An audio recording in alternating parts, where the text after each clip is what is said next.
Hello again.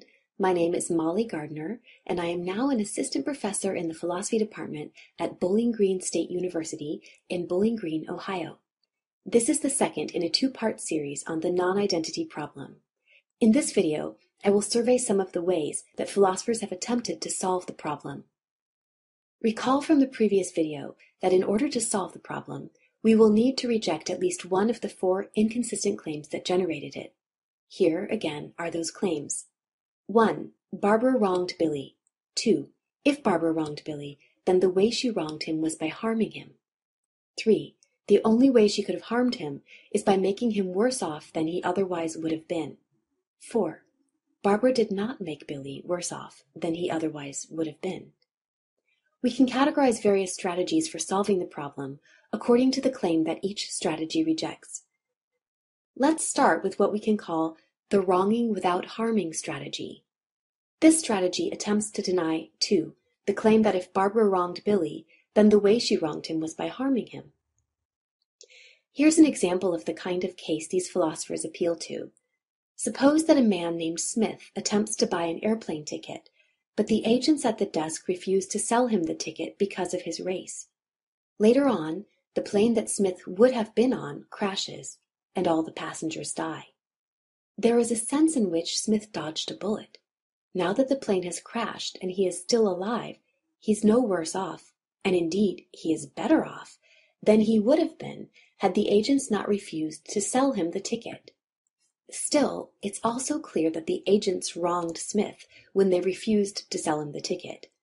The wrongdoing in this case doesn't seem to be explained, at least primarily, by a moral principle about harming. Instead, it seems to be explained by principles that have to do with rights violations, unfairness, or lack of respect. For example, a rights-based principle might say that you wrong someone when you violate his or her rights. An unfairness principle might say that you wrong someone when you treat him or her unfairly, and a respect principle might say that you wrong someone when you disrespect him or her. Many philosophers have argued that at least one of these principles explains why Barbara wrongs Billy in the non-identity case. Still, these philosophers have to explain why Barbara violates one of these principles, and this is no easy task. On first consideration, for example, it's difficult to see how bringing Billy into existence could be a way of treating him unfairly.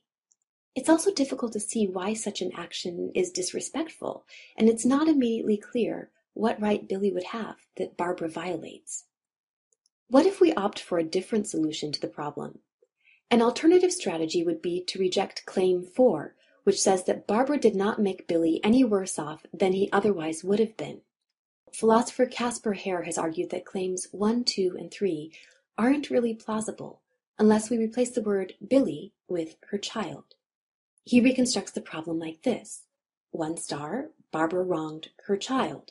2 star, if Barbara wronged her child, then the way she wronged him was by harming him. 3 star, the only way she could have harmed him is by making him worse off than he otherwise would have been. 4 star, Barbara did not make her child worse off than he otherwise would have been. Once we reconstruct the problem this way, we can see that something interesting is going on. The term her child has what we might call a de dicto sense and a de re sense. In the de dicto sense, her child refers to whomever happens to fit that description, whereas in the de re sense, her child refers to Billy. To get a better handle on this difference in senses, consider the following joke. Actress Zsa Zsa Gabor tells an interviewer, "I have found a way of keeping my husband young and healthy almost forever."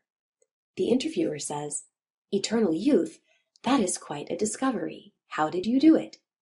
Gabor replies, "I get a new one every 5 years." Gabor's comment is funny because it trades on the two senses of my husband. In the de dicto sense, Gabor's husband does indeed stay young and healthy almost forever, but in the de re sense, he does not. Hare argues that in the de re sense, her child makes claim 4 star true. Barbara did not make Billy worse off than he otherwise would have been. However, Hare argues that the relevant sense is the de dicto sense, not the de re sense, and if we use the de dicto sense of her child, we can see that claim 4 star is false. If Barbara hadn't had Billy, she would have had some other child we can call Timmy, and Timmy would not have had poor health. Her child, Billy, is worse off than her child, Timmy, so her child is worse off than her child otherwise would have been. The main challenge that Hare now faces is to convince his critics that the de dicto sense really is the sense that's relevant to the non-identity problem, and it's not immediately obvious that it is. Let's look at a third way to try to solve the non-identity problem. The third way is what we can call the biting the bullet strategy, and it attempts to reject claim 1. The most fully developed argument for biting the bullet is presented in the 2014 book, The Non-Identity Problem and the Ethics of Future People, by philosopher David Boonin. I highly recommend this book to anyone who wants to read more about the problem. The argument Boonin gives for rejecting 1 is largely negative. That is, he carefully considers other philosophers' attempts to reject each of the other claims and argues that none of those attempts are successful. Since the other claims logically entail that 1 is false, Boonin concludes that Barbara does not wrong her child, and indeed that she does nothing wrong at all. I'm not completely convinced by Boonin's critique of my own preferred strategy for solving the problem, which is to reject claim 3.